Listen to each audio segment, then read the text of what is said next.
La Red Bull vient de dévoiler son arme secrète et ce que Laurent Mekies a révélé dans une interview exclusive promet de porter la Scuderia autrichienne à un niveau complètement différent de ce que nous avons vu jusqu'à présent dans cette saison désastreuse. Le nouveau directeur d'équipe de la Red Bull a parlé de changements radicaux en usine,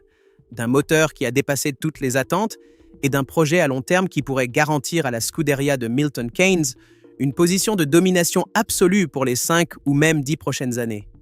Mais ce n'est pas tout, car pendant ce temps, Helmut Marko a finalement révélé la vraie raison de son départ de la Red Bull.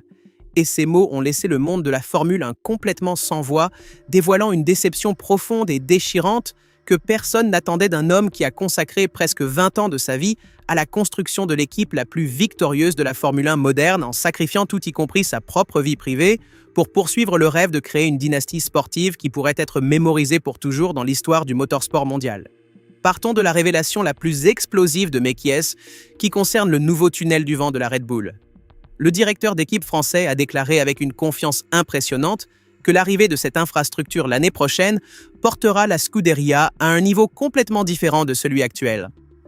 Ce n'est pas une simple déclaration optimiste de façade, mais représente la conscience concrète que la Red Bull construit les fondations pour un avenir de domination technique qui pourrait complètement renverser les équilibres de la Formule 1. Le tunnel du vent est l'outil le plus important pour le développement aérodynamique d'une monoplace. Et en avoir un de dernière génération signifie pouvoir tester et perfectionner les solutions techniques avec une précision et une vitesse que les rivaux ne pourront pas facilement égaler et qui pourrait représenter le tournant définitif dans la course de la Red Bull, vers le retour au sommet absolu du classement mondial après un début de saison absolument catastrophique et humiliant pour une Scuderia habituée à dominer.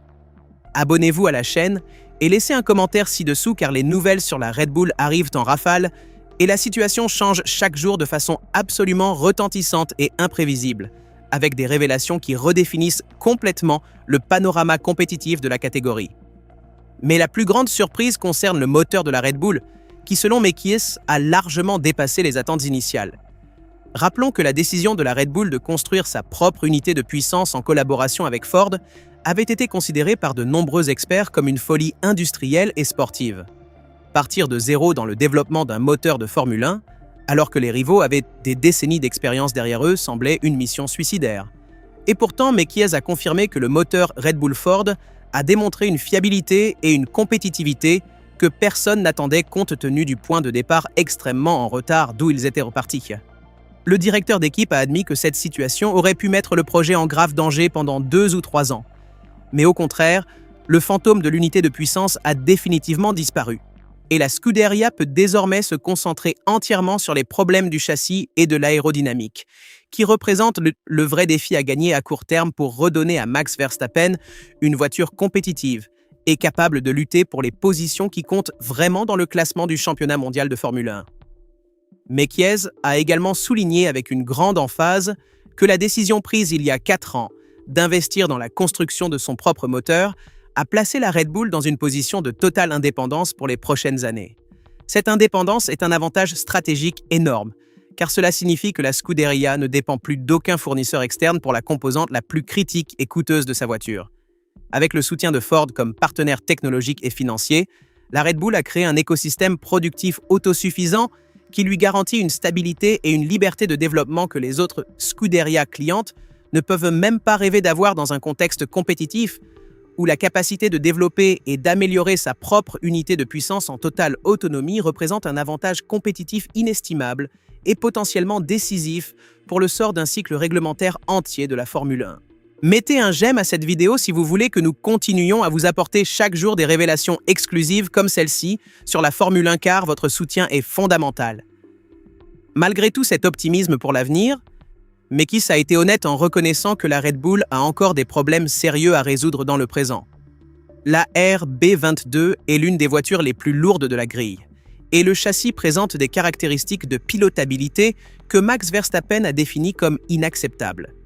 Le directeur d'équipe a admis que la Scuderia doit récupérer de précieux dixièmes de seconde et qu'elle doit réparer ce qui ne fonctionne pas dans la voiture. Mais il a ajouté avec confiance qu'ils savent exactement comment le faire et que cette amélioration se produira même si pas nécessairement déjà à Miami. Ces mots suggèrent que la Red Bull a un plan de développement clair et structuré qui prévoit des améliorations progressives au cours de la saison, plutôt qu'une solution miraculeuse immédiate. Et cette approche méthodique et rationnelle pourrait s'avérer bien plus efficace sur le long terme par rapport aux tentatives désespérées de tout résoudre en une seule fois, qui souvent en Formule 1 conduisent à des résultats contre-productifs et à des faux pas qui coûtent très cher en termes de points et de position dans le classement du championnat constructeurs et pilotes, où chaque erreur stratégique peut avoir des conséquences dévastatrices et irréparables pour les ambitions d'une Scuderia qui vise à redevenir protagoniste absolu de la Formule 1. Pendant ce temps, la Red Bull continue de travailler frénétiquement sur les nouveautés aérodynamiques que nous avons vues lors du test de Silverstone. La version taurine de l'aile Macarena représente le pari technique le plus audacieux de la saison et son fonctionnement présente une différence fondamentale par rapport à l'original de la Ferrari. Dans la version de la Red Bull, un pilier central contrôle une grande partie de l'aile, tandis que dans la Ferrari, le mécanisme d'activation est intégré dans les plaques latérales. Cette différence structurelle pourrait avoir des implications significatives sur l'efficacité et la fiabilité de la solution. Et seul le Grand Prix de Miami nous dira laquelle des deux philosophies de conception se révélera supérieure.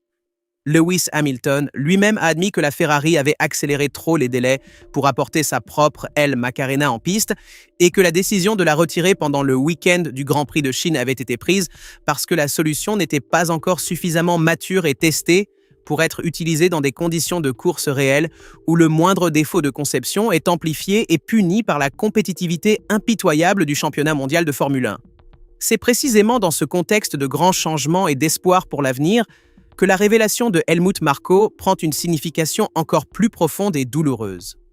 L'homme qui a découvert Max Verstappen et qui a dirigé le programme de développement des pilotes de la Red Bull pendant presque 20 ans,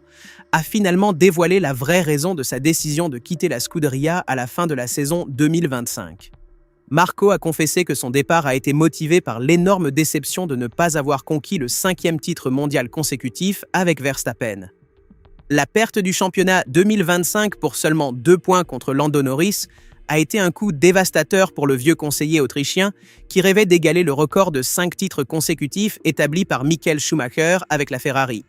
Marko a admis qu'après cette défaite cuisante, il ne ressentait plus la même passion et la même motivation qu'il avait poussé pendant 2 décennies, et que sans cette flamme intérieure, le travail serait devenu seulement une obligation mécanique dépourvue de sens émotionnel et personnel.